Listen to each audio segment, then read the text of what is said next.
안녕하세요. 오늘도 사연 살롱을 찾아주셔서 감사합니다. 저는 경기도 과천에 사는 30대 중반의 여성이에요. 남편하고 이제 2살 된 아들과 함께 살고 있어요. 저희 바로 위층에는 시아버지가 살고 계시고요. 같이 살아도 되는데 굳이 마다하셔서 위층 아래층 이렇게 살고 있네요. 자주 보는 것하고 같은 집에서 사는 건 또 다른 거라며 서로를 위해서 이게 더 좋다고 하셨어요. 이런 걸 보면 소위 꼰대 사고방식이라고 하는 건 나이가 많은 분들이 갖고 있는 게 아니라 정말 사람 나름인 것 같아요. 저희 아이도 시아버지를 엄청 잘 따르고 좋아하는데요. 참 인자하고 관대하시지만 공공질서라던가 예절 문제에 있어서는 엄하게 가르치세요. 아들은 그런 할아버지가 더 멋지다고 하더라고요. 이쯤에서 다들 시아버지가 사별하시고 혼자 되신 건가 궁금해하실 것 같네요. 시어머니는 살아계시기는 하는데 저희와 왕래를 안 하세요. 정확히 말하자면 저희가 더는 안 보고 살기로 했어요. 시아버지도 마찬가지고요. 여기에는 정말 기막힌 사연이 있는데요. 시아버지가 원래 참 잘 나가는 사업가였거든요. 그런데 중간에 정말 어려운 시기가 있었어요. 그때 시어머니가 시아버지를 집에서 내쫓는 황당한 일이 벌어졌어요. 뒤늦게 알게 된 저희 부부도 너무 놀라서 할 말을 잃었었죠. 사람은 내가 어려울 때 어떻게 하는지를 보면 그 진심을 안다고 하잖아요. 그렇게 오래 같이 살아온 자기 남편을 가장 힘들 때 버린 거나 마찬가지였던 거죠. 그 부메랑을 지금 고스란히 맞고 있는 거고요.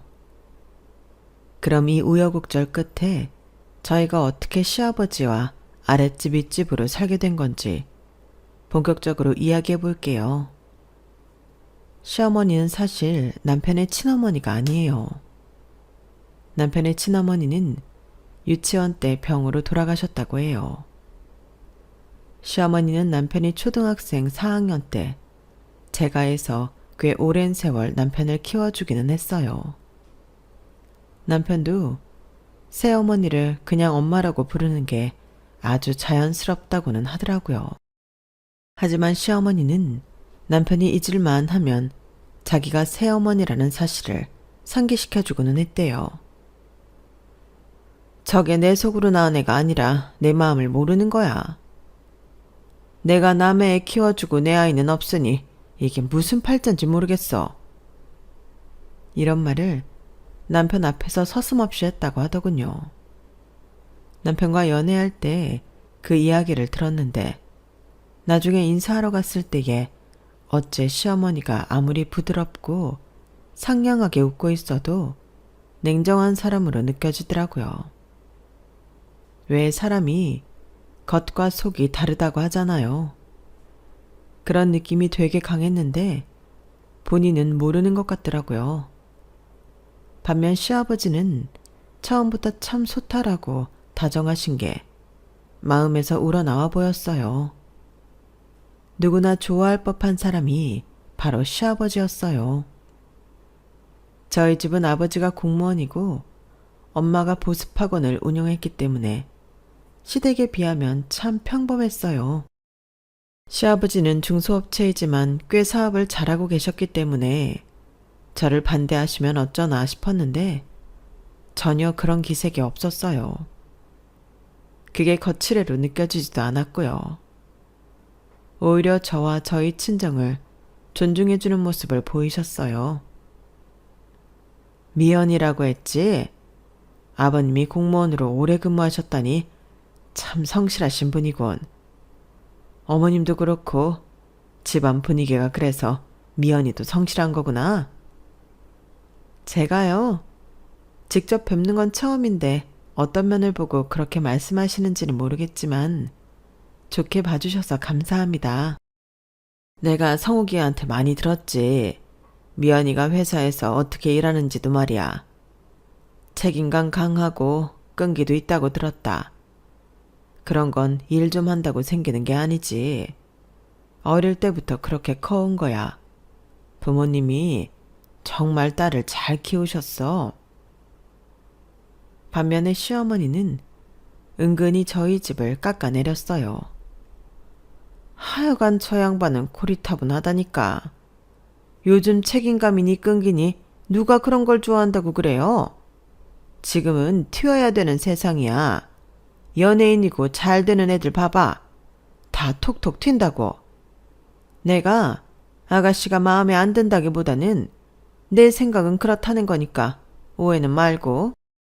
네, 어머님, 오해 안 할게요. 걱정 마세요. 아직 결혼 결정된 것도 아닌데 어머님은 너무 빠르고. 이 사람 결혼한다고 인사 왔는데 그런 말이 어딨어. 그리고 통통 튀어 보이는 것도 우리가 볼 때만 그런 거지. 그 사람들도 남들 모르는 노력이 있는 거라고. 요즘 그렇게 일해서 돈 버는 사람들은 능력 없는 사람들이지. 이는 참. 아무튼 일절만 하고요. 나는 아직 어머님 소리 부담스러워. 사람 일 어떻게 될지 모르는 거잖아? 안 그래, 아가씨? 여보, 성욱이가 좋다고 집에 인사까지 온 거야. 성욱이 이런 적 없다고. 그러니 자꾸 그런 말은 하지 마. 맞아요, 엄마. 저 미연이랑 꼭 결혼하고 싶어요. 좋게 봐주세요. 정말 이 집 부자가 쌍으로 처음 보는 여자 편만 드네. 알았어. 내가 이 집에서 권리가 있나 뭐? 시어머니는 새침하게 말하더니 뾰로통해져서 방으로 들어가 버리더군요. 아무튼 제가 마음에 안 든다는 뜻이었어요. 하지만 시아버지한테 눌려서 그런지 아니면 명분이 없어서 그런지 대놓고 반대는 안 하더라고요. 남편도 저희 집에 인사를 마치고 결혼 준비를 시작했는데요. 상견례 때 시어머니가 참 인상적인 말을 했더랬죠. 안사돈께서는 집안일 하랴 밖에서 돈도 버시랴 힘드시겠어요.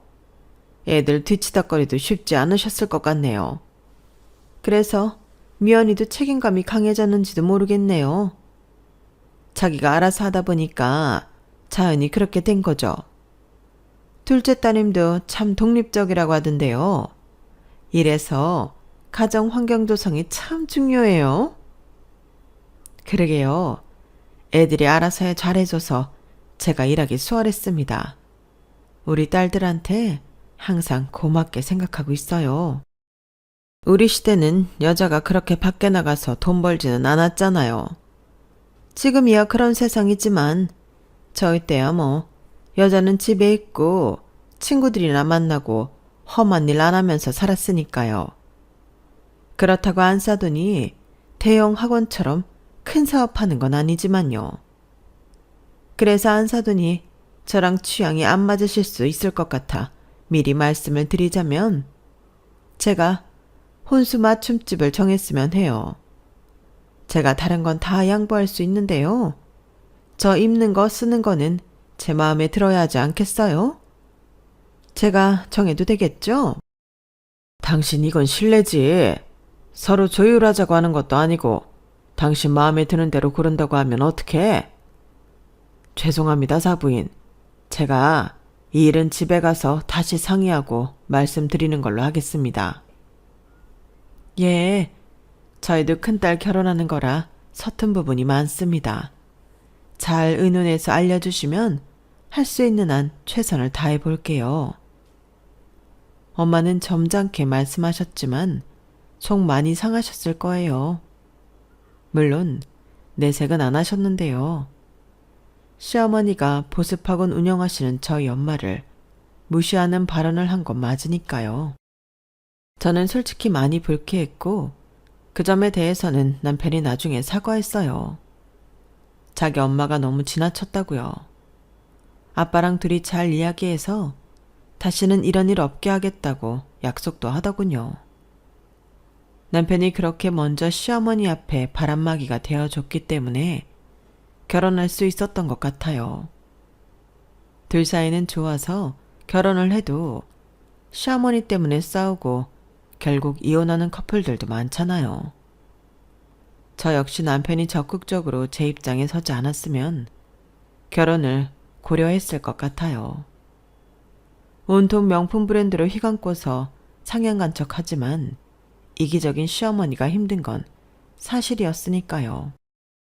이런저런 자잘한 일들이 있기는 했지만 저희는 무사히 결혼식을 마쳤고 신혼집은 회사와 가까운 쪽을 얻었어요. 남편과 저는 같은 회사에 근무했거든요. 지금은 남편이 다른 회사로 옮겼지만 1년 전쯤까지 거의 같이 출퇴근을 했네요. 그런데 시어머니는 그걸 저희 친정 가까운 데에 얻었다고 꼬투리를 좀 잡았어요. 거리상으로 저희 집에서 친정이 시댁보다는 차로 10분 정도 가까운 건 사실이었지만 어쨌거나 친정이고 시댁이고 멀찌감치 떨어져 있는 게 사실이었거든요.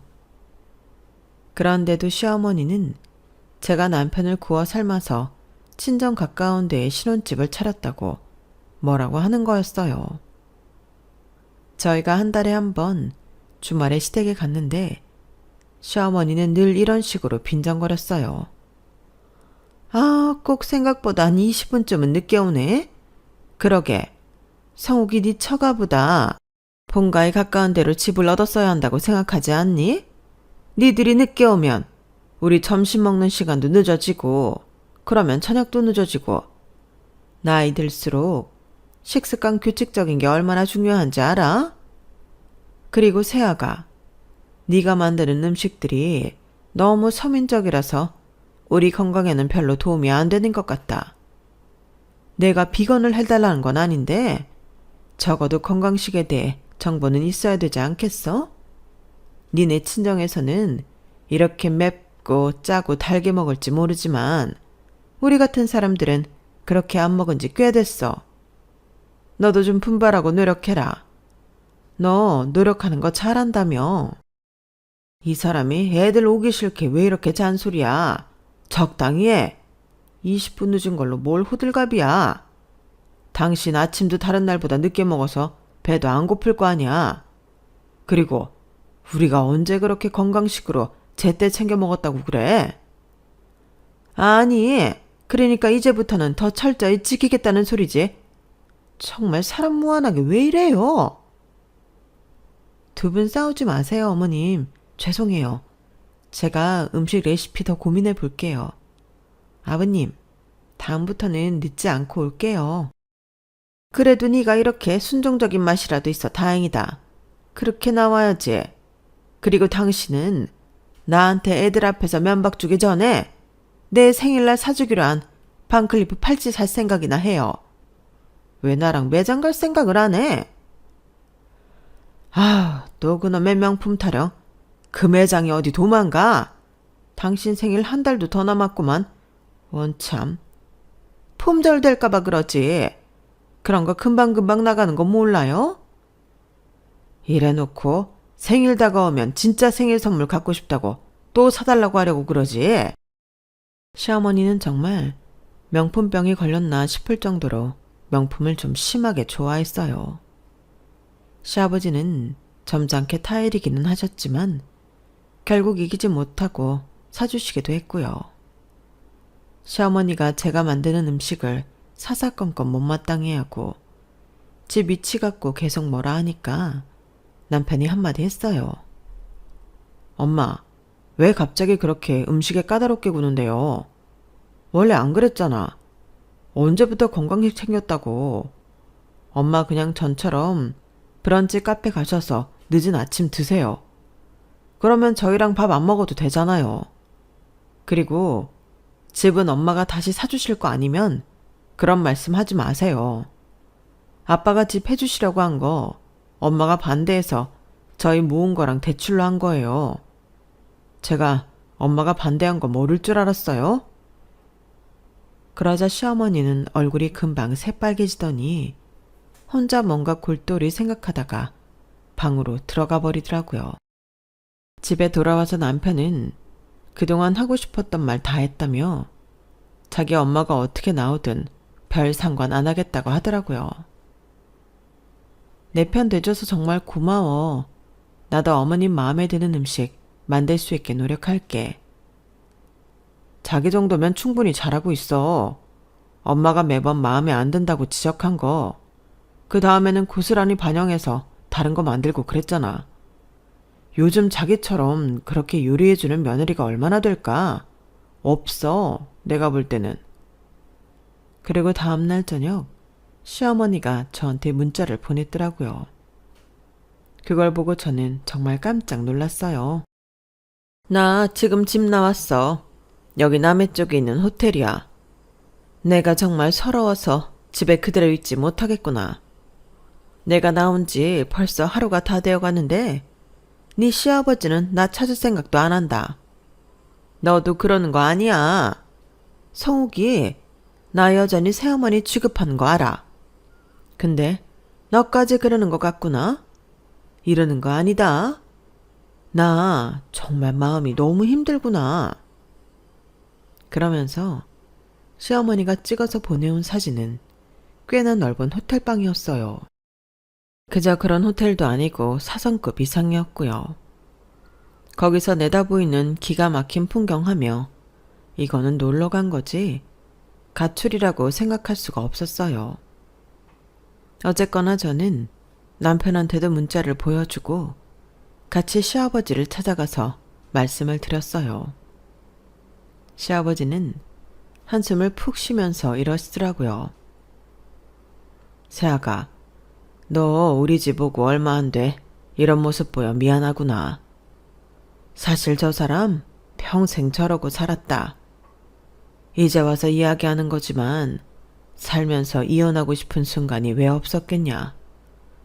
정말 참지 못할 것 같은 때도 있었는데 그래도 성욱이 돌봐주는 거랑 내가 선택한 사람인데 마음에 안 들어도 같이 살아야 된다고 생각했거든. 그러고는 쓸쓸한 표정으로 차에 올라타셔서 시어머니를 데리러 가셨어요. 다음날 저녁 늦게야 시어머니는 언제 그랬냐는 듯 아주 밝은 표정으로 백화점 쇼핑백을 잔뜩 들고 집에 왔더군요. 보니까 시아버지가 기분 풀어주려고 백화점 데려간 것 같더라고요. 물론 시어머니가 가겠다고 했겠죠. 저는 그때 시아버지가 진짜 보살이 따로 없다고 생각했어요. 정말 그랬고요. 시어머니 명품 사랑은 너무나 대단해서 누구를 비교할 수도 없네요. 시아버지가 고개를 절레절레 흔들며 아무 말도 안 할 정도면 말 다 한 거 아니겠어요? 시어머니는 제가 해외 출장에 갈 때면 꼭 제 카드로 24개월은 할부를 해야 할 정도의 명품 선물을 부탁하고는 했어요. 시어머니 본인이 해외여행 갈 때는 더 했죠. 그것도 시아버지가 다 돈 내는 거였는데 말이에요. 한번 해외에 나가면 짧으면 일주일, 길면 한 달씩 가 있곤 했는데 제 입장에서는 솔직히 그게 편하기는 했어요. 시아버지와 저희끼리는 오순도순 말도 잘 통했거든요. 그러다가 한번 해외여행 한 달을 다녀오고 명품 쇼핑까지 싹 하고 온 시어머니가 카드를 한도 초과해버린 일이 있었어요. 그걸 알고도 시아버지가 화를 내셨어요. 시어머니도 눈동자가 갈 길을 잃기는 했더라고요. 아니 뭐 어떻게 쓰다 보니 그렇게 됐어요. 어차피 당신이 나 쓰라고 준 건데 어떻게 쓰든 내 자유 아니에요? 이 사람 참. 그럼 생활비는 어쩌려고? 뭘로 밥할 건데? 아니 뭐 그런 걱정을 해요? 우리가 언제 밥 굶고 살았어요? 내가 알아서 할 테니까 그런 소리는 말아요. 통장에 현금도 좀 있으니까. 그러고 나서 시아버지는 회사에 급한 일이 있어서 나가셨고 시어머니가 여행에서 사온 자기 물건을 챙겼어요. 저는 부엌에서 일을 하다가 시어머니가 혼자 하는 말을 들었는데요. 바로 이런 내용이었어요. 지가 돈 있으니까 내가 같이 살지. 지가 지거 돈 없어 봐? 내가 왜 살아? 그럼 나 쓰고 싶은 거 다 쓰게 해줘야지. 말투가 어찌나 독하고 냉기가 나오던지 듣던 저는 너무 깜짝 놀라서 저도 모르게 시어머니를 쳐다봤어요. 시어머니는 저와 눈이 마주치더니 아랑곳 않고 물건들을 들고 안방으로 들어가 버리더군요. 있잖아, 어머님 말이야. 원래도 좀 부유하게 자라셨어? 어릴 때 외가댁 몇 번 갔는데 그냥 평범했던 걸로 기억해. 외삼촌들은 오히려 백수에 가게 하다가 말아먹고, 그래서 외할아버지가 꽤 힘들어하셨던 기억도 있는데. 근데 그건 갑자기 왜? 아, 명품 수집하시는 게 원래도 그러셨나 해서. 에휴, 나도 왜 그런지는 모르겠지만 그게 낙인 것 같기는 해. 남편과 이런 대화를 하고 얼마 지나지 않아 시댁에 정말 큰일이 생겼는데요. 그게 시어머니가 시아버지 몰래 회사 공금에 손을 대려고 직원한테 연락을 했는데 그 직원이 시아버지한테 말했다고 해요. 집안이 발칵 뒤집어진 거죠. 그럼에도 시어머니는 참 당당하더라고요. 이쯤 되면 그 회사에 내 지분이 있어야 되는 거 아니에요? 당신 나가서 일하면 집안일은 누가 했겠어요? 내가 한 거잖아, 내가. 내 좋아한 덕이 분명히 있으니 회사에 기여를 한 거지.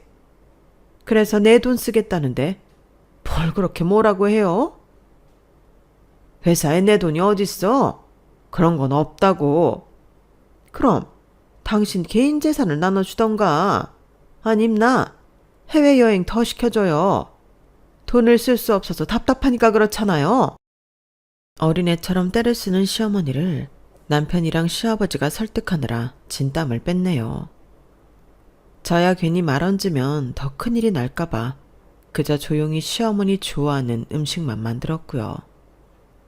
그런 일이 있고부터 시아버지가 뭔가 고민이 깊어진 것 같았어요. 그 무렵 마침 코로나 때문에 해외여행 금지가 됐었는데 차라리 잘 됐다며 한숨도 쉬셨죠. 하지만 시어머니 사치병은 나아질 기미가 보이지 않았고 집에서 배송시킬 수 있는 건 죄다 주문하는 것 같았어요. 제가 봐도 너무한다 싶을 정도로요. 전처럼 밖을 다니는 게 자유롭지 못하던 때에는 그런 걸 안 봐서 다행이다 싶기도 했어요. 하지만 코로나의 여파는 저와 남편에게도 닥쳤네요. 저희 회사가 어려워져서 저는 강제로 휴직을 신청해야 했고 남편은 배달 일을 하러 갈 때도 있었어요. 월급을 전에 반밖에 못 받았거든요. 어렵기는 했지만 친정에서도 조금씩 보태주셨고 저희도 이건 한때니까 더 좋은 일이 있을 거라고 서로를 격려했어요. 시어머니는 그런 저희가 어찌되든 별 관심 없었네요. 그렇게 자기가 쓰는 거에는 카드 한도 찰 때까지 사면서 우리한테 어떻게 지내냐는 전화 한 통을 먼저 안 했거든요. 저는 그러려니 하고 포기했어요. 시어머니한테 그런 걸 바라는 건 해가 서쪽에서 뜨기를 바라는 거나 마찬가지였거든요. 코로나로부터 자유로워지기 시작할 무렵이 되어 다시 시댁에도 가게 되었어요. 물론 해외여행은 여전히 금지였지만요. 그러던 어느 날 시아버지가 아주 헬쓱해서 들어오시더니 이러더라고요. 회사가 문을 닫았다. 그동안 정리할 게 있어서 말 못했는데 정리가 끝났어. 내 건 남은 게 없더구나. 미안하다 얘들아. 미안해 여보. 시아버지는 정말 건실하게 회사를 운영하셨기 때문에 꿈에도 생각지 못한 일이었어요. 중소기업 상도 타시고 매스컴도 탄 적이 있기 때문에 더더욱 그랬죠. 그만큼 어려운 시기인가 보다 했고 저와 남편은 다른 걱정은 말라며 시아버지를 위로했어요. 시어머니는 그 말을 듣고 얼굴이 파래져서는 아무 말도 못하더라고요. 그러면서 하는 말이 저희를 완전 기가 질리게 만들었어요. 아무리 형편이 어려워도 내 명품 팔자고는 하지 마요. 나 그렇게는 절대 못해. 그건 내가 친구들한테 보이는 품위 유지 도구라고요. 이럴 때에는 자진해서라도 갖고 있는 귀금속부터 다 팔아서 집에 보태는 게 맞지 않나요? 시어머니는 자기 물건은 단 하나도 손댈 수 없다고 못을 박았어요. 그러거나 말거나 저는 결혼 때 받았던 예물을 팔아 시아버지 용돈부터 드렸어요. 내가 정말 너를 볼 면목이 없구나. 시애비가 돼서 물려줄 세사는 없고 오히려 이렇게 예물까지 팔게 했으니 말이야. 그런 말씀 마세요. 저런 건 이럴 때 쓰라고 마련하는 거잖아요. 괜찮아요, 아버님. 네 산딸도 얼마 안 남았는데 걱정이 많구나. 몸은 어떠냐? 걱정 마세요. 저 아무 문제 없어요. 그리고 몸조리하는 거는 친정에서 도와주기로 했으니까 마음 안 쓰셔도 돼요. 정말 미안하다. 미안해. 그런 말씀 마시라니까요, 아버님. 사실 그때 제가 아기 낳기 한 달 전쯤이었어요. 시아버지는 저한테 미안하다고만 하셨고 나중에 더 잘해주겠다는 말씀만 하시더라고요. 그리고 며칠 지났는데 남편이 퇴근하면서 시아버지를 모셔온 거였어요. 같이 저녁이라도 먹으려나 했는데 그게 아니라 커다란 보스턴백에 캐리어까지 끌고 오더라고요. 남편은 잔뜩 화가 나서 어쩔 줄 모르더군요. 세상에, 엄마 어떻게 저럴 수 있지? 무슨 일이야? 왜 그러는데? 아버님하고 저녁 같이 먹으려고 온 거 아니야? 알고 보니 시어머니가 그새 시아버지 모르게 도장이니 서류를 훔쳐서 아파트 명의를 싹 자기 걸로 만들고 시아버지를 그대로 내쫓았다는 거였어요. 저렇게 짐을 다 싸서 밖에 내놓고 현관 비밀번호까지 바꿨다고 하더라고요. 시댁 아파트가 많이 고급이라서 1층에 안내 데스크 있고 직원들 있는 데였는데 거기 직원들도 시아버지가 안타까워 어쩔 줄 몰라 했대요. 그렇다고 시어머니가 주인이 된 집에 마음대로 시아버지를 들여보낼 수도 없었고요. 저는 일단 시아버지를 집으로 모신 다음에 시어머니한테 연락을 했어요. 그런데 제 전화를 일방적으로 끊어버리더니 문자만 보내는 거 아니겠어요? 내 수준에 안 맞는 사람들하고 더는 같이 못 살겠으니까 앞으로 연락하지 말고 생일이나 명절 때는 계좌로 입금해라. 니들은 니들 알아서 살아. 이제 이 집은 내 거야. 그리고는 제 번호도 남편 번호도 차단을 했는지 전화가 안 되더라고요. 너무 기가 막혔지만 정작 가장 충격이 클 시아버지는 담담하시더라고요. 그분 앞에서 제가 더 화를 내봤자 약 올리는 것 같기도 하겠고 어쩔 수 없이 안으로 분을 삼키며 시아버지께 식사를 차려드렸네요. 고맙구나. 내가 오늘 이건 잊지 않으마. 나 잠시 시골에서 지내야겠다. 그렇게 알고 있어라. 아버님, 어디를 가시려고요? 그냥 여기 계세요. 시골에 작지만 땅이 조금 있다. 집도 있고 충분히 혼자서 지낼만 해. 너 아이 낳으면 그때 다시 오마. 내가 여기 있으면 지금 너한테 도움 하나도 안 된다. 라고 하시며 다음날 굳이 집을 나가셨어요. 저는 태어날 아이도 아이지만 시아버지 걱정이 돼서 거의 매일 전화를 드렸네요. 다행히 동네 분들이 이것저것 도움을 주셔서 그럭저럭 지내시는 것 같았어요. 그렇게 시간이 흘렀고 드디어 제가 아이를 낳게 되었어요. 시어머니와는 연락을 할 수 없어서 시아버지께만 연락을 드렸고 시아버지도 굉장히 기뻐하셨어요. 저희 부부는 그때도 직장이 어떻게 될지 알 수 없어서 불안한 상태이긴 했지만 어떻게든 아이를 잘 키워보자고 마음을 굳게 먹고 있었네요. 당시 병원은 여전히 병문안도 올 수 없고 선물도 받을 수 없어서 저는 조리원으로 옮겼다가 21일이 지나고 집에 와서야 제대로 축하를 받을 수 있었어요. 친정엄마가 시어머니 아파트에 찾아가 데스크를 통해서 제가 아들을 낳았다고 알렸는데도 시어머니는 축하한다는 말만 전했을 뿐 다시 통화를 하거나 찾아오는 일은 없었어요. 정말 지독하다 싶더라고요. 게다가 데스크 직원 통해서 다시는 찾아오지 말라는 말까지 했대요. 뭘 요구하지도 말고요. 남편이 나중에 그 사실을 알고 아파트 1층에 가서 한바탕 했던 모양인데 저한테는 말을 안 하더군요. 아무튼 그렇게 시간이 지나가는데 어느 날 불쑥 시아버지가 찾아오셨어요. 아이 축하한다고 어디서 정말 고급진 유아용 선물만 사오셔서 너무 죄송하더라고요. 아버님, 이거 받으니 제가 눈물이 나네요. 정말 감사합니다. 그런데 너무 무리하지 마세요. 무리 안 했다.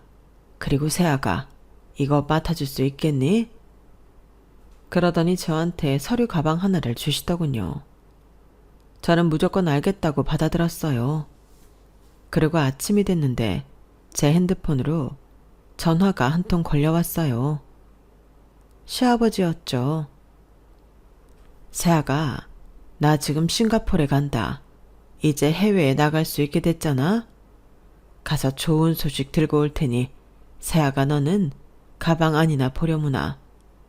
다녀오마. 네? 싱가포르요? 아버님, 무슨 일이신지.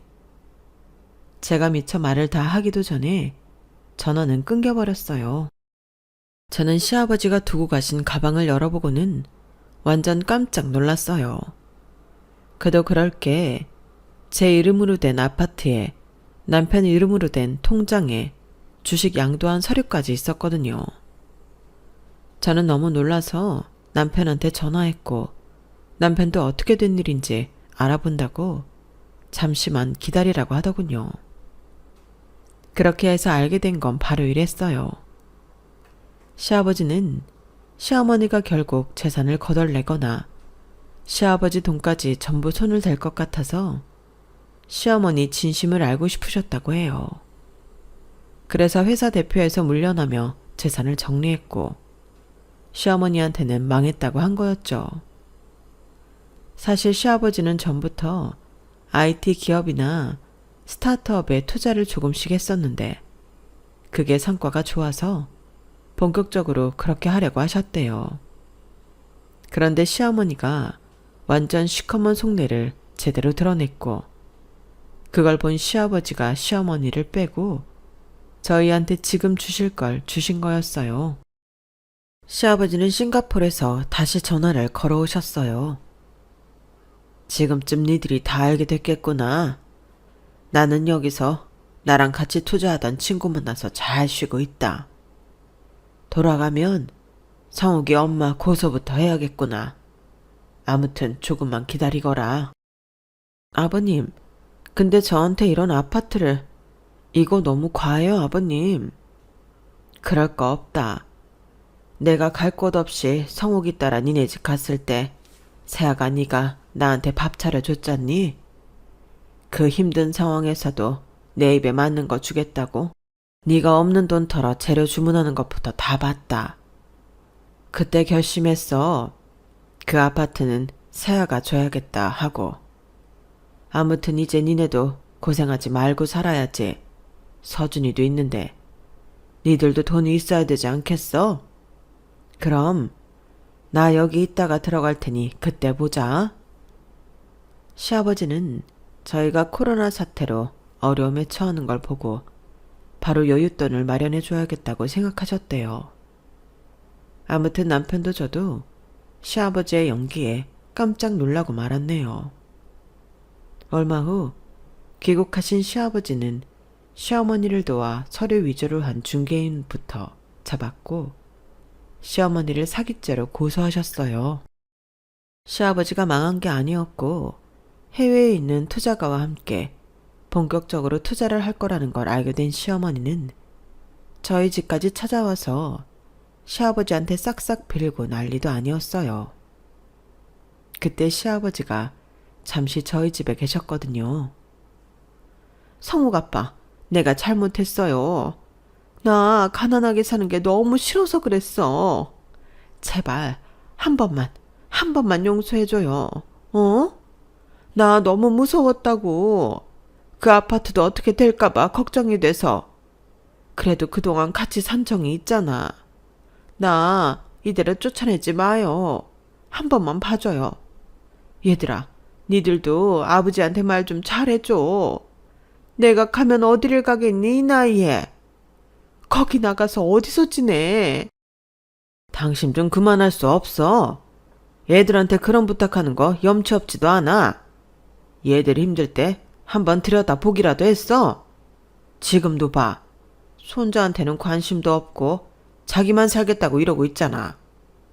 당신 툭 하면 성욱이가 자기가 낳지 않아서 섭섭하게 한다 그랬지? 아니야. 당신이 그러고 있어. 단 한 번이라도 성욱이 친자식으로 생각했으면 이러지는 않았을 거야. 그동안 살았던 정이라고 했나? 정이 있어서 나를 그렇게 내쫓았어. 당장 여기서 나가.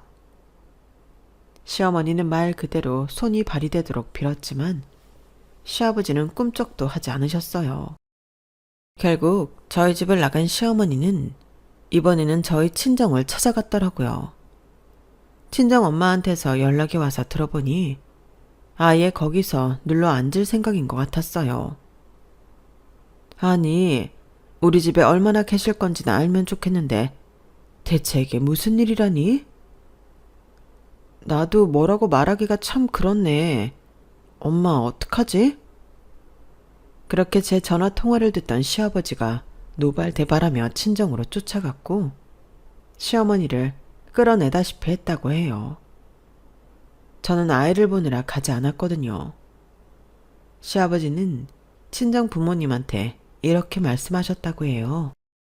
저 이 사람하고 이혼할 겁니다. 이미 사기죄로 고소도 했고요. 그러니 절대 이 사람한테 뭐 해주지 마세요. 그동안 자기가 한 게 있는데 어떻게 이렇게 뻔뻔스럽게 여기를 찾아올 생각을 했는지 모르겠습니다. 당장 우리 앞에서 사라지고 다시는 나타나지 말라고. 그때 시어머니가 한 말에 다들 어안이 벙벙했대요. 시어머니는 이렇게 말했다고 하네요. 그럼 내 명품들이라도 줘요. 그건 내 거잖아. 그러니까 내 명품들 다 내놔요. 명품들 둘 집도 없으면서 그것들은 가져가겠다고? 그것도 웃기지만 나는 줄 수 없어. 그거 내 돈으로 산 거지 당신 돈으로 산 거 아니잖아. 당신 몸에 지니고 있는 건 줄게. 하지만 그 이상은 아무것도 못 가질 테니까 그렇게 알아. 그리고 그 집 내가 현관 열쇠 아예 뜯어버리고 새 걸로 달아놨으니까 그런 줄 알고 다시는 그 아파트 들어갈 생각 마. 아, 푸네. 아, 내 인생 말년에 이게 무슨 날벼락이야. 그러게, 왜 인생을 그렇게 살았어? 시아버지의 추상 같은 호령에 시어머니도 친정 부모님도 남편도 놀라서 다 입을 다물었다네요. 아무튼 시어머니는 그 후 저희 앞에 나타나지 않았어요. 시아버지는 독하게 고소도 진행하셨고 그 아파트도 팔아버리셨네요. 명품도 다 처분하셨고요. 나중에 시어머니한테는 지방에 20평쯤 되는 아파트 하나를 해주는 걸로 끝내셨대요. 저는 사실 시아버지가 그렇게 해주신 것만도 대단하다고 생각해요. 어려울 때 집까지 빼앗고 쫓아낸 사람한테 그러기 쉽나요? 하지만 시아버지는 사람을 아주 극단으로 내몰지는 않는 분이셨어요. 그 후 저는 회사로 다시 복직을 했고 남편은 시아버지 친구분의 투자회사에 들어가게 됐어요. 결국 시아버지와 같이 일을 하게 된 거죠. 저희는 상위 끝에 시아버지와 같은 아파트에 살기로 했고, 그렇게 저희가 윗집 아랫집으로 살게 됐네요. 언제 그런 어려운 시기가 있었나 싶게 평온한 날들을 보내고 있어요. 혹시 지금 어려움에 처한 분들이 계시다면 너무 절망하지 마시고 지금을 보내셨으면 해요. 그러다 보면 좋은 시간이 또 오는 것 같아요. 그럼 지금까지 제 이야기 들어주셔서 감사합니다. 항상 행복하세요. 여러분, 사연 댓글에 응원과 현명한 조언 부탁드려요. 좋아요와 구독은 저에게 큰 힘이 됩니다. 오늘도 좋은 일 가득하세요.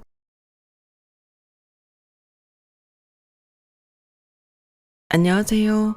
오늘도 사연 살롱을 찾아주셔서 감사합니다. 저는 서울 서초구에 살고 있는 40대 초반의 여성이에요. 작년 가을쯤 여기로 이사 왔고 원래 살던 용인의 아파트는 전세를 줬네요. 몇 년 전까지는 저에게도 이런 날이 올 줄 몰랐는데요. 하루하루 그날 일에 집중하며 열심히 살다 보니 저도 여유 있다는 소리 듣는 날이 왔어요.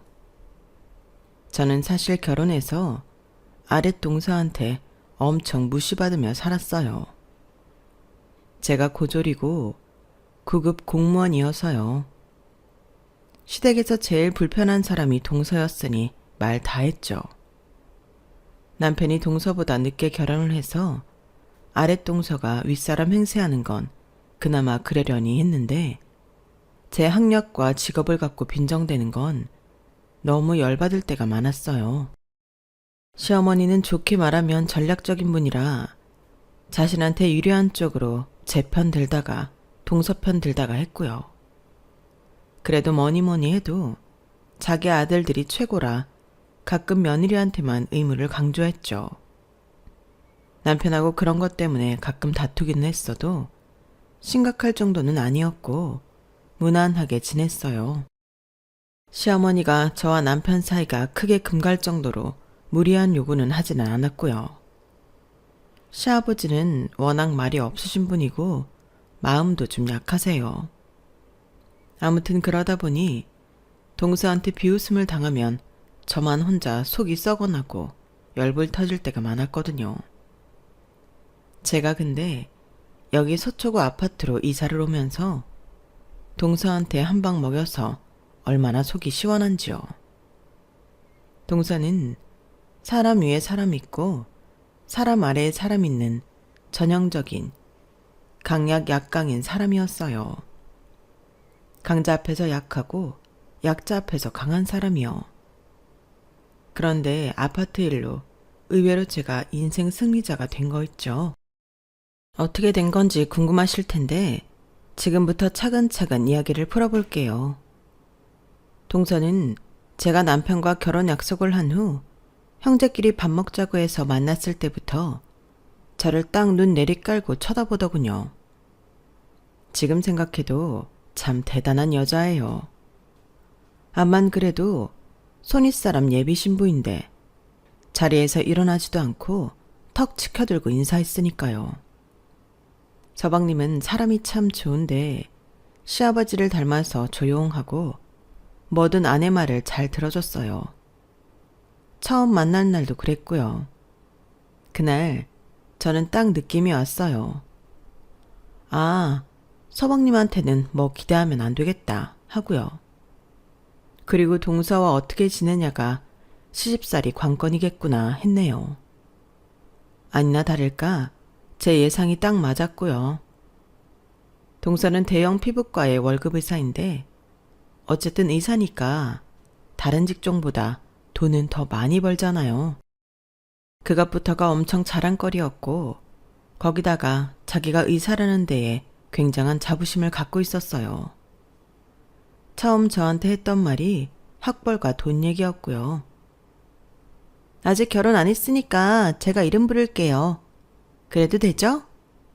박상희 씨 고졸인데 공무원 된 거 보면 머리는 나쁘지 않은가 봐요. 뭐 사람이 다 사정이라는 게 있는 거니까 그럴 수도 있죠. 근데 우리나라에서 고졸 먹고 살기 정말 힘든데. 안 그래요? 그래도 공무원 돼서 다행이지. 아니면 어떡할 뻔했어요. 월 200은 나오죠? 어떻게 첫 만남에 저렇게 노골적으로 나을 수 있는지 너무 황당하고 열받으니까 웃음밖에 안 나오더라고요. 제가 대학을 못 간 건 고3 때 아빠가 갑자기 돌아가시고 집에 어려운 일이 겹치면서 엄마를 도와 식당 일을 하느라 그런 거거든요. 그래도 5년 정도 지나니 안정을 찾았고요. 엄마는 늦게라도 대학을 가라고 하셨지만 저는 그때 이미 공무원 시험을 준비하고 있어서 일단 시험 먼저 본다고 했어요. 그게 떨어지면 대학 입시 준비 다시 한다고 했죠. 하지만 저는 이미 대학 갈 마음이 별로 없어서 공무원 시험을 꽤 열심히 준비하고 있었거든요. 그러다 보니 당연한 결과로 합격했고요. 제가 공무원 시험 볼 때는 요즘보다 더 치열했기 때문에 그것만도 대단한 취급을 받았어요. 나름 성실하게 일했고 남편과 결혼할 무렵에는 8급 공무원 승진을 앞두고 있었어요. 하지만 의사인 동서는 그런 게 전부 하찮게 느껴졌던 것 같아요. 그런 월급 갖고 제대로 된 아파트 살 수 있겠어요? 그런 거 사려면 늙을 때까지 엄청 일해야겠는데요. 근데 공무원은 아무리 일해도 수입이 한정되어 있잖아요. 아주버님도 월급 빠안하고 어쩌나? 남편은 초등학교 교사고 서방님은 대기업에 다녔어요. IT 쪽 일을 했고요. 대개 의사들은 의사끼리 결혼을 많이 한다던데 동서는 둘 다 의사면 재미가 없을 것 같다며 서방님하고 결혼을 했다더군요. 인생을 자기가 원하는 대로 척척 이루고 한 번도 좌절 같은 건 해본 적 없나 보더라고요. 직선적으로 할 말 못할 말 쏟아내는 동서에 비해 서방님은 계속 제 안색을 살피며 미안해하는 눈치였어요. 나중에 남편이 그러는데 자기 동생 성격을 아니까 그냥 참고 있었대요. 나는 정호 쟤 저렇게 지 마음대로인 사람한테 잡힐 줄 알았어. 공부나 일에 대해서는 단호하고 능력도 좋은데 사람 관계에서는 안 그런다니까. 특히 여자들한테. 정호 대학 때 사귀던 여자들도 다 저런 스타일이었어. 맨날 휘둘리다가 헤어지고 그랬지. 아, 나는 저런 사람하고 단 1분도 같이 있기 싫은데. 엄마 아빠도 나보다 먼저 결혼하는 것도 재수 씨 성격도 안 좋아했는데 지가 좋아서 결혼하겠다는데 못 말린 거지. 지금 보니까 그 결혼도 재수 씨가 하자고 그래서 한 것 같아. 옆에서 보고 있으면 열불 터져. 상견례 후에 시어머니도 동서를 염두에 두고서 저를 따로 불러 이런 말씀을 하셨어요. 예, 암만 먼저 결혼했다고 해도 아랫사람은 아랫사람이다. 그러니까 너 꿀리지 말고 당당하게 할 말하고 아랫사람이 가르치려고 들면 그건 아니라고 칼같이 자르고 그래라.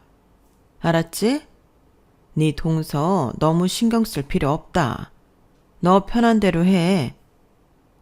시어머니가 예비 며느리한테 이렇게 말했다는 건 저는 전에도 지금도 들어본 적이 없어요. 그만큼 시댁에서도 동서가 어떤 사람인지 잘 파악하고 있다는 소리였죠. 시부모님은 평범하고 어디서나 볼 수 있는 무난한 분들이었어요. 아무튼 저와 남편은 많은 사람들 축복 속에 결혼식을 했고 저희만의 알콩달콩한 신혼생활을 시작했네요. 시어머니도 시아버지도 저한테 무리한 요구를 하거나 시집살이 한다는 생각이 들게 하는 일은 전혀 없었어요. 하지만 문제는 동서였어요. 동서는 한마디로 가관이었어요. 저희가 결혼하고 맨 처음 집에 초대한다고 했던 사람이 서방님하고 동서였어요. 형제간에 잘 지내보자는 의미였죠. 그런데 어쩐 일인지 서방님이 남편한테 전화를 했더라고요. 남편 말로는 집에서 하면 저희가 번거롭다고 밖에서 보자고 했대요. 물론 그것도 괜찮지만 저희는 성의를 보이려 했던 거라 은근 기분이 별로더라고요. 뭔가 저희 정성이 무시당한 느낌이랄까요? 남편 생각도 그랬어요. 이거 분명 재수씨 끼민 것 같은데? 우리도 집들이 형제를 제일 먼저 초청하고 싶어서 집으로 부른 건데 정호도 모르지 않을 거고 느낌이 쎄해. 정말 우리 힘들까봐 밖에서 보자고 한 거겠지. 너무 깊게 생각하지 말자. 저 역시 남편과 비슷한 생각이었지만 장단을 맞추면 끝도 없이 안 좋은 상상을 할 것 같아서 이렇게 말했네요. 밥을 먹기로 약속한 날짜가 되어서 남편과 함께 예약한 레스토랑에 갔는데요. 동서랑 서방님이 먼저 와 있었어요. 아무래도 집이 더 가까워서 그랬던 것 같아요. 그런데 동서는 저희가 왔는데도 휴대폰만 들여다보고 인사할 생각도 안 하더라고요. 결국 남편이 큰 소리로 우리 왔다고 하니까 그제야 천천히 고개를 들어서 그래서 뭐 어쩌라는 거냐는 식으로 쳐다봤어요. 황당하더군요. 동서는 그때 저를 머리끝부터 발끝까지 빠르게 싹 훑고는 다시 휴대폰만 들여다보는데 불쾌하기 짝이 없었어요. 저는 이럴수록 아랑곳하지 말아야겠다고 굳게 마음먹고 자리에 앉으며 말했어요. 서방님, 먼저 나오셨네요. 동서 잘 지냈어? 우리가 초대한 건데 늦어서 미안. 뭐 먹을지 안 정했지? 메뉴판 달라고 할까? 그러자 동서는 휴대폰을 옆으로 치우며 이렇게 말했어요. 좀 전에 핸드폰으로 다 확인했어요. 여기는 리바이 스테이크가 제일 낫다고 하니까 그걸로 시키죠.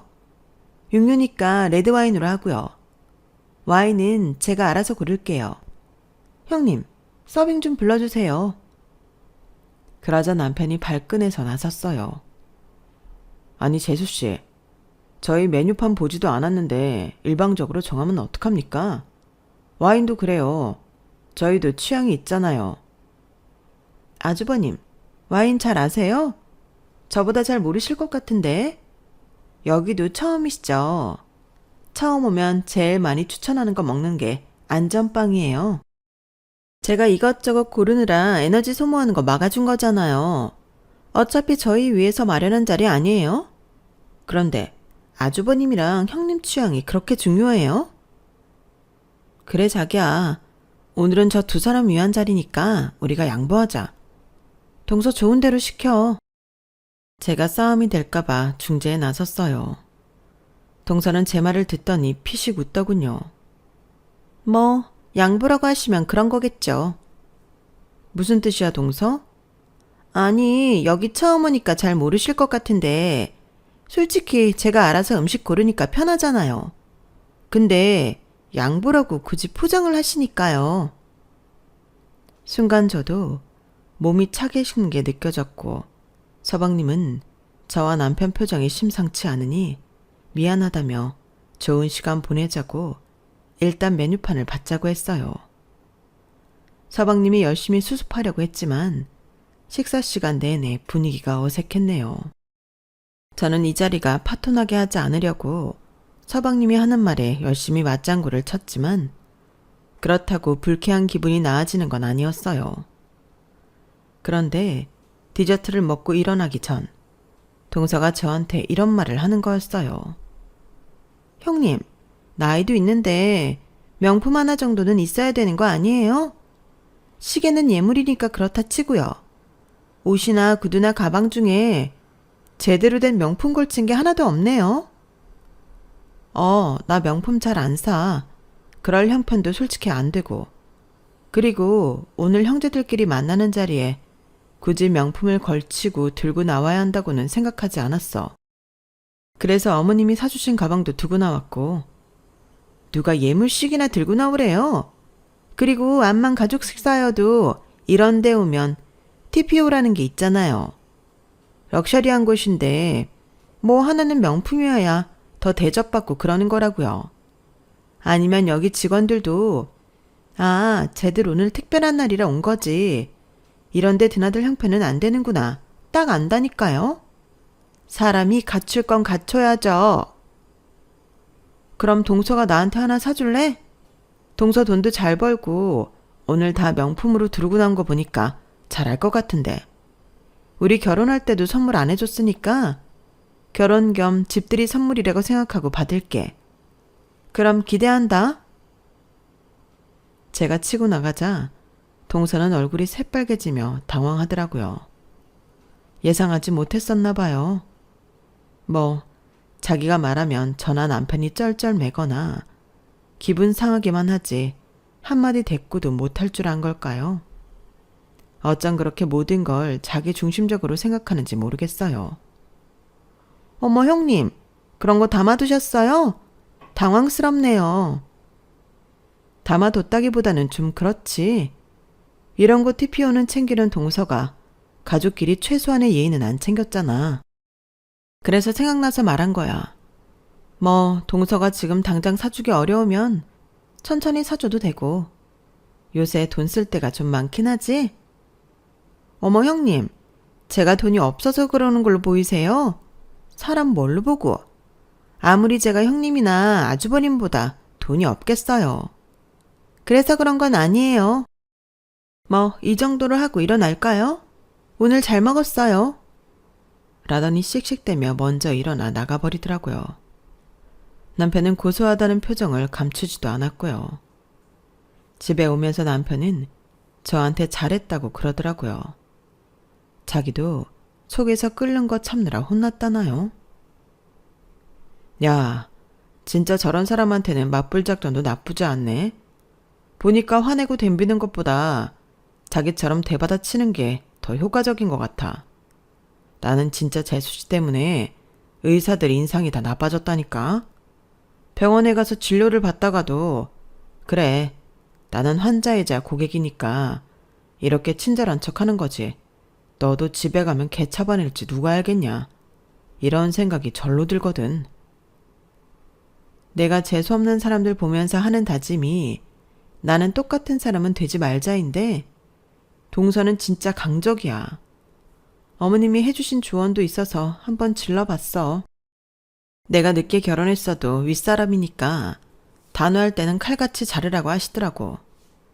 이럴 때에도 할 말은 하라는 뜻이었던 것 같아. 그래서 화를 내기보다는 침착하게 얘기했고 웃는 얼굴에 침 못 뱉는다잖아. 암튼 오늘 아마 재수씨 수치스럽다고 난리칠지도 모르겠다. 정호가 알아서 잘하겠지. 정호는 지 와이프니까 잘못한 거 알아도 뭐라고 하고 싸울 놈은 아니니까. 그래서 둘이 사는 거 아니겠어? 어떤 의미로는 천생연분이네. 그날은 그렇게 마무리가 됐어요. 그리고 얼마 안 있어서 어버이날이 다가왔어요. 저는 결혼하고 처음 맞는 기념일이기도 해서 이것저것 생각이 많아졌어요. 선물은 어떻게 해야 좋을지, 식사는 어디서 하면 좋을지 계속 검색해보고 주변에 결혼한 친구들한테도 많이 물어봤고요. 그런데 정작 함께 의논해야 할 동서한테서는 아무 연락도 없더라고요. 자기야, 어버이날 돌아오는데 서방님하고 얘기한 거 없어? 동서도 깜깜무소식이고. 전에는 어떻게 했어? 오늘 내가 정호랑 딴 얘기하다가 어버이날 말 나왔는데 자기네도 의논 중이라고 곧 연락하겠대. 그래? 근데 어버이날은 웬만한 한정식 괜찮은데 금방 예약 마감되잖아. 이번 주 내로 안 하면 예약 잡기 힘들 텐데. 두 사람이 생각한 데는 없대? 아직 재수 씨한테서 아무 얘기 못 들었다고 그러네. 자기가 혼자 정하려고 해도 그랬다가 나중에 난리칠까봐 싫대. 진짜 걔는 왜 그러고 사냐? 너무 싸우는 거 싫어해도 문제야. 그럼 내가 전화해볼게. 이런 일로 전화할 수 있는 거잖아. 형제끼리 이런 거 의논하는 거 전화하는 거지. 무슨 전화를 하겠어? 그래. 집안 어른들 챙기자는 건데 전화해봐도 되지. 나는 자기가 재수씨랑 말하는 거 싫어할까봐 얘기 못했는데 먼저 전화해보겠다니 고맙다. 공과 사는 구분해야지. 기분 나쁘다고 이런 일까지 의논 안 할 수 있어? 라며 저는 동서한테 전화를 했어요. 그런데 몇 번을 해도 전화를 안 받았고 제가 어버이날 일도 의논 좀 하자고 문자를 보냈더니 자기 지금 바쁘니까 나중에 한다고 하더군요. 그리고 밤늦게 전화가 오더니 첫 마디가 이거였어요. 형님, 저는 의사라서 남들처럼 전화 잘 받고 그러지 못해요. 진료도 하고 있을 수 있고 긴급 상황이 있을 수 있잖아요. 다음부터는 꼭 문자로 먼저 통화하자고 하는 예의를 보여주세요. 난 동네 피부과 페이닥터가 긴급 상황이 있는 줄은 몰랐네. 알았어, 주의할게. 나도 어버이날이 다가오니까 시부모님에게 예의 지키려고 동서한테 연락한 거야. 그래도 이런 일에는 형제들이 의논해서 하는 게 예의잖아? 제가 뼈 있는 말을 하자 동서는 잠시 침묵하더니 말을 했어요. 아, 형님, 이번에는 형님이 주도하셔서 하면 어때요? 결혼하고 첫 어버이날이잖아요. 전에는 제가 계속 혼자 했으니까 해보시고요. 한정식 집 괜찮은데 모르겠다 싶으면 저한테 물어보세요. 제가 어느 정도 급으로 해야 되는지 알려드릴게요. 혼자 충분히 하실 수 있으면 하시고요. 어떻게 하시든 저는 그냥 따라갈게요. 동서도 저를 매기더군요. 저는 한숨이 나왔어요. 서로 이런 신경전이 뭐가 좋을까 하는 생각이 들더라고요. 그래서 알겠다고 하고 저랑 남편이 준비하기로 했죠. 우선 친구들이 고급 한정식 중 가장 괜찮다고 한 데에 서둘러 예약부터 하고 시부모님 선물을 샀어요. 남편은 대신 저희 친정 부모님 선물을 같은 걸로 준비했고요. 저희는 친정과 시댁 부모님들을 이틀 간격으로 만나기로 세팅을 다 해놓았어요. 그리고 시부모님과 어버이날 기념 식사를 할 날이 다가왔어요. 남편과 저는 일찌감치 약속 장소에 도착해서 예약실 테이블에 미리 선물도 올려놓고 꽃 장식도 하는 등 만반의 준비를 했어요. 그런데 조금 있다 시부모님이 오셨는데 표정이 안 좋으신 거였어요. 어머니, 무슨 일 있으세요? 오다가 안 좋은 일이라도 있으셨어요? 제 말에 시어머니는 저한테 이렇게 말씀하셨어요. 둘째, 내가 어버이날 니들이 자기한테 물어보지도 않고 마음대로 정해서 자기 친정부모랑 식사하기로 예약한 날하고 겹쳐서 못 오겠단다. 그걸 우리가 출발하고서야 알려주더구나. 그런데 니들 정말 그랬어? 둘째네 따돌리고 니들끼리 정한 거야? 날짜 같은 건 미리 상의를 하지 그랬어. 그러자 남편은 얼굴이 시뻘개져서 화를 참으며 말했어요. 엄마, 생각해보세요. 우리가 미리 날짜 얘기 안 했겠어요? 재수씨가 상희한테 결혼하고 첫 어버이날이니까 알아서 하라고 했대요. 나 참, 이거 어떻게 증명을 할 수도 없고. 엄마, 재수씨를 몰라요? 그러자 시어머니도 시아버지도 입을 다무시더라고요. 두 분도 둘째 며느리가 어떤 사람인지 잘 안다는 뜻이었죠. 마침 직원이 와서 미리 맞춰놓은 코스 요리 서빙을 시작했고 저희는 기분을 풀고 어버이날 축하를 했어요. 가슴 한켠이 계속 찜찜했지만 그건 다들 그랬던 것 같아요.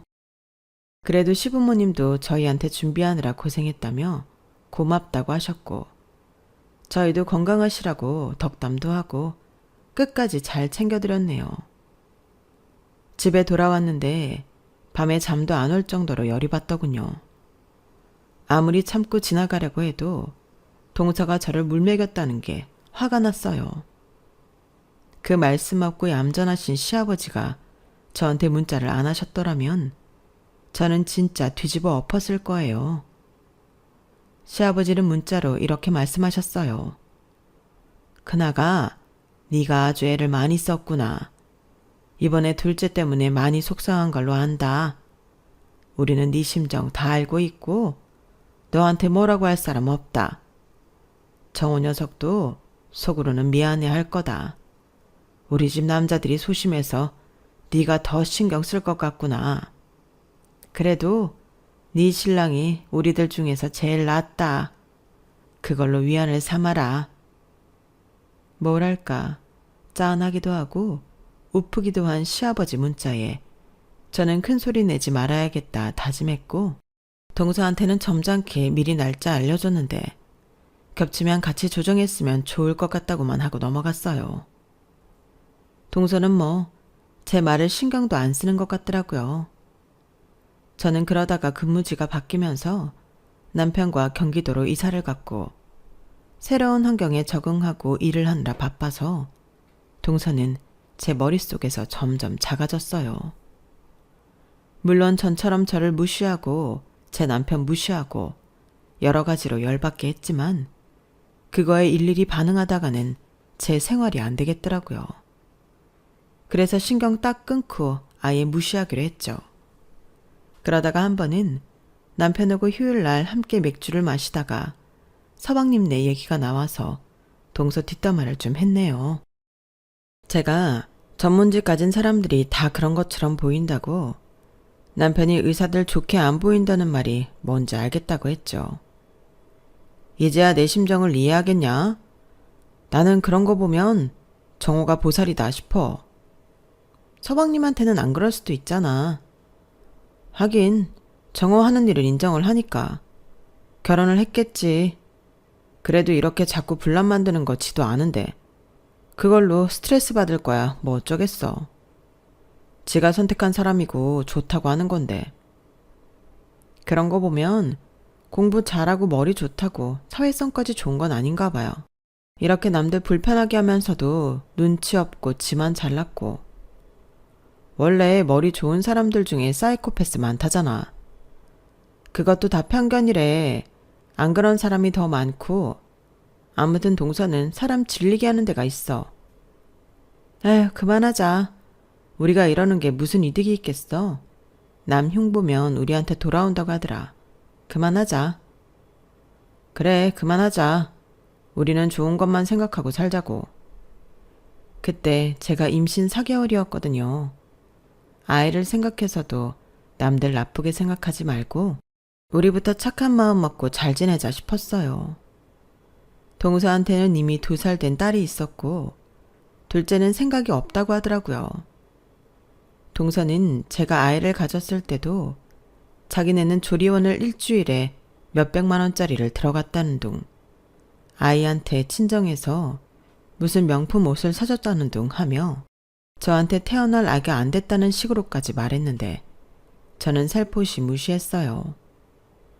동서의 밑도 끝도 없는 자랑질과 그녀의 이상한 사상에 대응하고 싶지 않더라고요. 저도 첫 아이는 딸을 낳았고 2년 있다가 둘째를 가졌어요. 비슷한 시기에 동서도 임신을 했고요. 시댁에서는 겹경사라고 어른들이 무척이나 좋아하셨어요. 둘째 아이는 제가 이틀 먼저 낳았네요. 이번에는 둘 다 아들이었어요. 시부모님이 저와 동서 아기들한테 똑같이 선물을 해주셨어요. 저는 너무 감사하다고 했는데 남편이 나중에 저한테 그러더라고요. 하여간 재수 씨는 못 말리겠어. 나이를 먹어서 사람이 변하는 게 없네. 엄마 아빠가 우리 집이랑 자기네 똑같은 선물 줬다고 기분 안 좋다고 했대. 그걸 말하는 재수 씨나 말을 옮기는 정호나 같이 살아서 그런가? 점점 비슷해지는 것 같아. 에휴 그래. 그 잘난 의사 선생 공무원이 나랑 똑같은 취급해서 기분 나빴구나. 친정에서 명품으로 다 발라줄 텐데 뭐가 걱정이래. 와 나는 정말 그런 사람 안 만나서 천운이다 천운이야. 나 같은 사람 없지. 고맙지? 그래 고맙다 박상희. 이쁜 아이도 둘이나 낳아줘서 고맙고. 그렇게 저와 남편은 동서 때문에 기분 나쁜 건 자연스럽게 좋은 쪽으로 승화시키며 지낼 정도가 되었어요. 뭐 그래 봤자 우리는 안 그래서 다행이다 이런 거지만요. 또 시간이 지나고 저와 동서의 아들들 돌이 다가오고 있었어요. 시어머니는 두 아이 돌잔치를 같이 하면 좋겠다고 하셨고 저는 알겠다고 했어요. 동서는 짤쭉하게 이러더라고요. 제가 우리 서준이 돌잔치 꼭 하고 싶었던 데가 있거든요. 땡땡 호텔이요. 거기서 하면 같이 하는 걸 생각해 볼게요. 참, 형님. 같이 하게 되면 반반씩 내는 거예요. 아셨죠? 거기 비용 내실 돈은 있죠? 어머, 동서. 나랑 우리 그이가 사회생활 벌써 몇 년 차인데. 알았으니까 동서가 먼저 시어머니한테 말씀드려. 그럼 우리는 따라서 할게. 그렇게 하고 저는 얼른 시어머니한테 연락을 했어요. 동서가 땡땡 호텔에서 하면 같이 한다고 했다고요. 이런 걸 정확히 전달해 놓아야 나중에 제가 덤트기를 안 쓴다는 걸 그동안 경험으로 터득한 거죠. 시어머니는 못 말리겠다는 듯 웃으시더니 저만 괜찮으면 그렇게 하라고 하셨어요. 뭐 저도 우리 아들 덕에 땡땡 호텔 가보죠. 못 갈 것도 없잖아요, 어머니? 그리고 그 호텔 비용 너네는 대지 마라. 두 손자 함께 돌잔치 하는데 할아버지 할머니가 내줘야지. 어머니, 그러지 마세요. 친정에도 저희가 한다고 했어요. 아니다. 네 시아버지랑 벌써부터 얘기해둔 거야. 그러니까 얼마가 됐든 우리가 내마. 저는 그 이야기를 엄마한테 했고 친정에서는 부대 비용을 보태주시기로 했어요. 그런데 정말 웃긴 건요. 그렇게 돈 많다는 동서 친정에서는 아무것도 하지 않고 와서 얻어먹기만 했다는 거였어요. 뭐 동선의 가족들은 하나같이 화려하게 차리고 오긴 했더라고요. 하지만 그날 저는 동선애랑 완전히 의가 상하게 되었어요. 이번에도 원인 제공자는 동서였고요.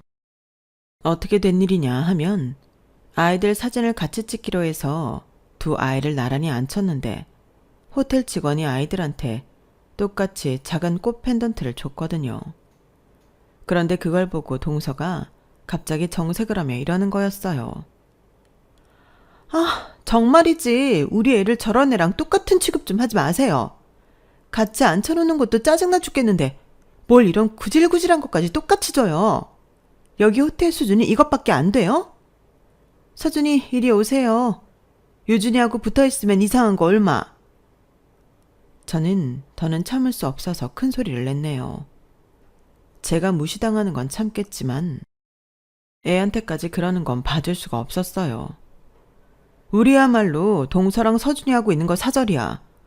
그런 거만하고 못된 인간성 배울까봐 싫다고.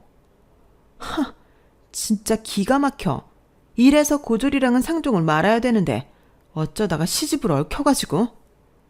나야말로 평생 동서 같은 사람하고 엮일 일 없을 줄 알았어. 공공기관에 아무리 진상이 찾아와도 동서 같지 않아. 동서가 의사면 다야? 친정이 잘 살면 뭐해? 인성이 개차반인데. 그래가지고 애들이 뭘 배우겠어? 내가 진짜 이렇게까지 안 하려고 했는데 앞으로 웬만하면 보지 말자. 동서 같은 사람 상대하려니까 정신 건강에도 안 좋고 없는 병도 생기겠어. 나는 뭐 무식한 사람 상대하고 싶어서 한 줄 알아? 집안 생각해서 여태 가만히 넘어가준 줄 알라고.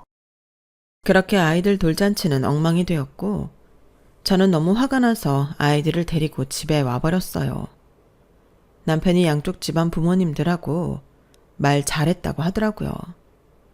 친정에서는 동서가 그런 줄 모르고 있다가 돌잔치에서 저랑 아이한테 하는 걸 보고 엄청 놀랐어요.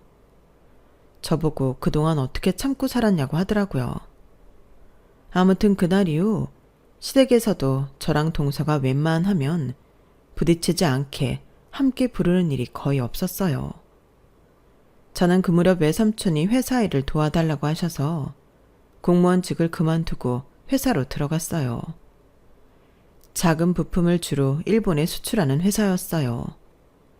몇 년 전부터 저더러 회사에 와달라고 하는 걸 제가 공무원 타이틀 놓치기 싫어서 있다가 아이 둘한테 들어갈 돈을 생각하니 외삼촌 회사 연봉이 훨씬 낫겠다 싶어 옮겼죠. 사실 공공기관 일도 힘든 건 꽤 많아서 회사 일이 특별히 더 힘들고 한 건 없었어요. 대신 야근하는 날이 좀 늘어났는데 그럴 때는 친정에서 아이들을 봐줬어요. 그러느라 친정 가까운 데로 이사를 갔기 때문에 시댁과는 좀 더 거리가 생겼어요. 동서네랑은 아예 연락도 안 했고요. 세월이 흐르고 큰아이가 11살, 초등학교 4학년이 되었어요. 저희가 그동안 청약통장을 부어놓은 게 있었는데요. 그게 사실은 외삼촌이 만들어주신 거였어요. 외삼촌이 갖고 있던 아파트가 재개발이 된 건데 그걸 저희한테 물려주신 거죠. 외삼촌은 딱 하나 있는 아들을 여의고 숙모도 돌아가셔서 혼자 계셨거든요. 친정 엄마가 여동생이라 그런지 엄마한테도 해주시는 게 많았고 저희한테도 그랬어요. 뭔가 저희를 지켜줘야 한다는 생각이 강한 분이셨어요. 사실 저희는 청약이 되어도 걱정이기는 했어요. 거기 들어가서 살 만한 돈이 되는가 하는 문제였죠.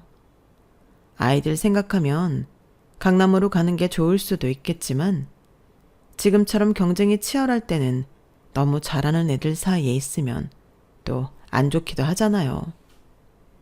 그런데 딸아이가 유독 미술에 재능을 보였고 그걸 키워주는 건 그래도 서울에서 학원을 다니는 게 낫겠다고 결론을 내렸어요. 하지만 막상 이사를 하려니 여러 가지 만만치가 않더라고요. 그때 외삼촌이 저를 잠깐 보자고 하시더니 통장 하나를 내미셨어요. 제 이름으로 된 거였는데 무려 10억이라는 돈이 들어있더라고요. 외삼촌, 이거는 제가 못 받아요. 이런 걸 언제 만들어 놓으셨어요? 왜 못 받아? 돈 많은 외삼촌이 너한테 이런 것도 못 챙겨주냐? 나 너 예전에 네 동서한테 무시당하는 거 유준이 솔 때 다 봤다. 그때부터 마음 먹은 거야. 우리 조카 기 살려줘야겠다고. 외삼촌 마음이야. 그러니까 받아. 애들도 잘 키워야지. 그 집 몇 년 살다 새 주고 다른 데로 가더라도 일단 들어가서 민서 미술 레슨도 잘 시키고. 아무래도 경기도에서 서울까지 미술 배우러 다니려면 애도 지치고 힘들잖니. 다행히 거기서는 그 좋다는 미술학원이 안 멀잖아. 그러니 외삼촌 말 들어. 저와 남편은 몇 번이고 고사했지만 외삼촌은 어른을 민망하게 할 거냐고 하셔서 결국은 받아들였어요. 저희가 서울로 이사를 한다고 하니 친정에서는 쌍수를 들고 환영했고 시부모님도 좋아하셨어요.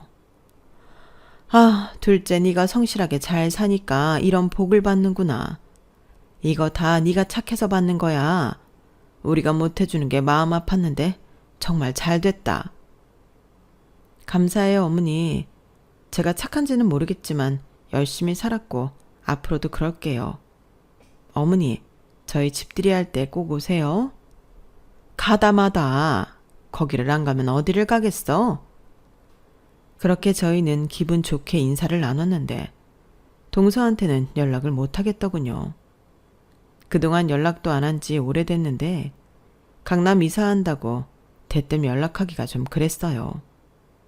남편이 일단 서방님한테 문자는 보내놓겠다고 했고 저희는 그 정도 선에서 끝내자고 했어요. 서방님하고 동서가 저희 이사를 축하해서 오겠다고 하면 오는 거고 아니면 말자고 마음을 비운 거죠. 사실 그쪽에 마음 비운 건 오래됐고요. 그리고 저희는 이사를 했고 새 집에서 새로운 생활을 시작했어요. 집 정리하고 이것저것 일을 처리하고 나니 일주일이 훌쩍 지나가더라고요. 집 정리는 하려면 아직도 멀었고요. 그래서 근처 마트에 가서 당장 필요한 거라도 사려고 집을 나서는데 동서한테 문자가 왔어요. 잠깐 보자고 하더라고요. 생각해보니 동서 병원하고 저희 집이 그렇게 멀지는 않아서 중간쯤 되는 위치에서 보자고 했어요. 동서는 저를 카페에서 무려 30분이나 기다리게 했고요. 원래 그런 사람이기는 했지만 괘씸한 기분도 여전히 들더군요. 그렇게 늦게 온 동서는 자리에 앉자마자 비아냥거리는 말부터 했어요. 어떻게 이쪽 적응은 됐어요? 그렇게 빨리 적응이 되지는 않죠. 근데 말이에요. 아무리 청약 당첨이 됐다고 해도 돈도 없는데 어떻게 들어가셨대요? 저는 더는 동서를 봐주고 싶지 않았어요. 동서는 저희 이사 축하를 위해 만나자고 한 게 아니니까요. 물론 그러리라 예상은 했지만 10여 년 만에 또 이런 일을 당하다니 이제는 시간차를 두고 싶지도 않더라고요. 저는 그 자리에서 외삼촌이 준 통장 잔액 표시가 나온 부분을 캡처해서 말없이 동서한테 문자를 보냈어요. 동서, 그 문자 좀 확인해봐. 내가 보낸 거야. 동서는 의아한 표정으로 문자를 받고 곧 표정이 완전 변했어요. 그러더니 뭘 잘못 먹은 사람처럼 눈을 부라리며 저와 문자를 번갈아 보더라고요. 형님, 아무리 없이 살아도 이런 장난을 치면 어떡해요? 10억이요? 형님한테 그럴 돈이 어딨어요. 못 믿겠으면 서방님한테 물어봐. 우리 민서 아빠가 이미 서방님한테 말했다던데. 동서 귀에 안 들어간 것 같아서 내 통장 보여준 거니까. 나한테는 잘 사는 외삼촌이 있거든. 그건 몰랐지. 제 말에 동서는 얼굴이 백지창처럼 하얘졌어요. 그러니까 유산 같은 거라도 받았어요? 아니, 자기 자식이 있는데 누가 조카한테 이런 큰 돈을 줘요? 외삼촌한테는 내가 자식이거든. 우리 가족이 외삼촌한테는 가족이나 마찬가지고. 내가 이런 유치한 짓까지는 정말 안 하려고 했는데 동서, 의사식이나 되는 사람이 사회적 지위에 너무 안 맞게 강약 약강으로 노니까 나도 좀 세게 나가보려고. 동서는 돈이라도 있어야 사람 우습게 안 볼 거 아니야. 암만 좋은 대학 나와서 의사면 뭐해? 얘기 듣자 하니 동서 서방님도 안 챙기고 애들도 도우미한테 맡겨놓고 하는 것도 없다며. 비싼 옷 입고 다녀도 그렇게 태가 안 나고 얼굴이 다 거칠하다고 하더라. 동서만 병원에서 피부 관리하고 명품 사재 끼면서 치장하지 말고 가족 좀 챙겨.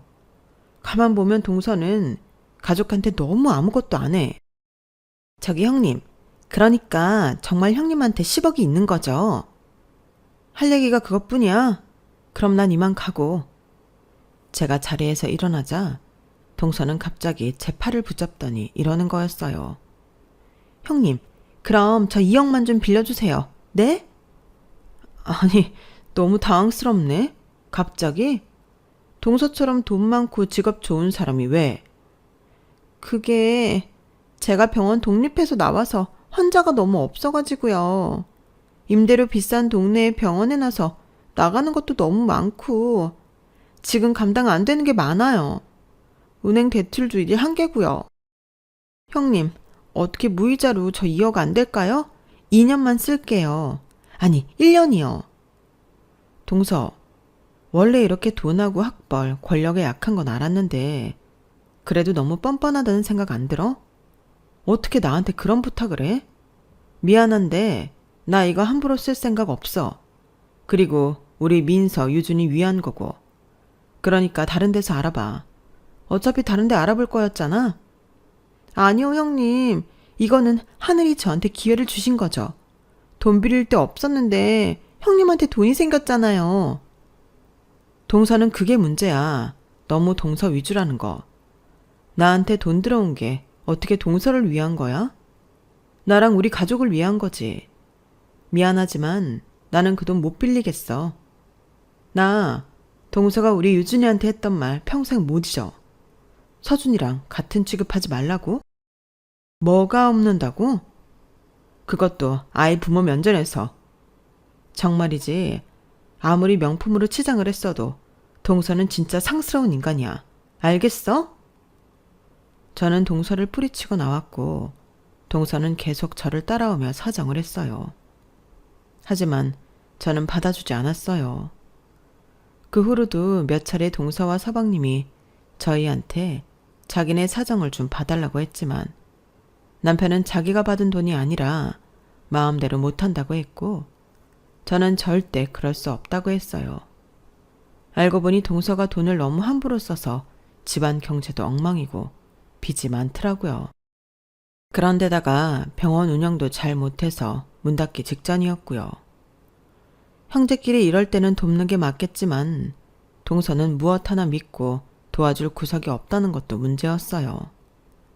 아무리 서방님이 보증을 서겠다고 해도 서방님도 동서 때문에 받은 대출들이 목을 죄고 있었거든요. 그래서 어쩔 수 없지만 냉정하게 말했어요. 우리는 나중을 생각해서라도 이 돈은 줄 수 없다고요. 시부모님도 저희한테 아무 말도 하지 않으셨어요. 그동안 동서하는 걸 봐오셨기 때문에 친정하고 알아서 해결하라고 딱 잘라 말씀하시더라고요.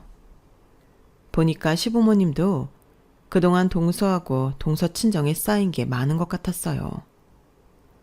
서방님만 중간에서 어쩔 줄 몰라 했지만 그건 서방님이 감당할 몫이고요. 그 이후 동서는 저한테 엄청 친한 척하며 문자도 자주 보내고 했지만 저는 거의 답을 하지 않았어요. 정말 제가 좋아서 저와 친해지고 싶어서가 아니라 제 통장에 있는 10억 때문이니까요. 그래도 이제 전처럼 함부로 하지는 않아서 좋더군요. 돈으로 이렇게 사람 대하는 게 달라지니 정말 싫은데 이런 게 먹히는 사람들이 있으니 사람들이 돈을 벌려고 하는 거겠죠. 지금 저희는 시부모님, 친정 부모님한테 잘하면서 잘 지내고 있어요.